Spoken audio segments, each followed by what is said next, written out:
Could Bitcoin be poised for an influx of institutional investment? Institutional adoption of Bitcoin is accelerating as supply and demand factors shift and financial giants begin to take notice.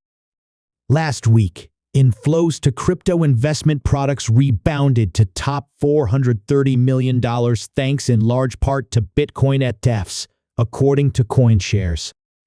Roundtable anchor Rob Nelson discusses these developments with Brian Dixon, CEO of Off the Chain Capital, and Kellam, director at BitLab Academy, to explore the drivers behind Bitcoin's growing institutional presence.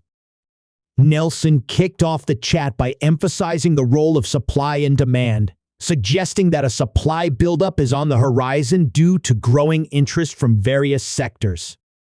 You've got the big ETFs planning more, retail being spread out, and sovereign wealth funds coming in, he notes, pointing to the potential influx of institutional players yet to be fully seen.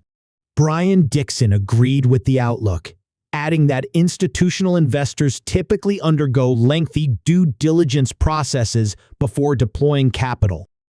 These ETFs were launched at the beginning of the year, and I anticipate we'll see larger allocations from institutions as their diligence timelines close, he says, pointing out that these processes can take 12 to 18 months. Kellam highlights how institutional involvement is transforming the market, with major financial players like Jamie Dimon now engaging with Bitcoin.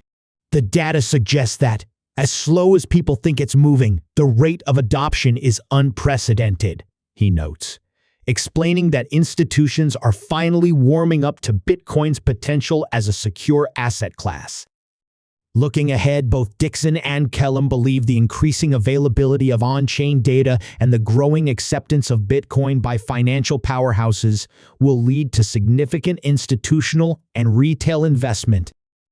Kellam predicts, over the next 2 years, we're going to see an absolute explosion in appetite from both retail institutions and big money.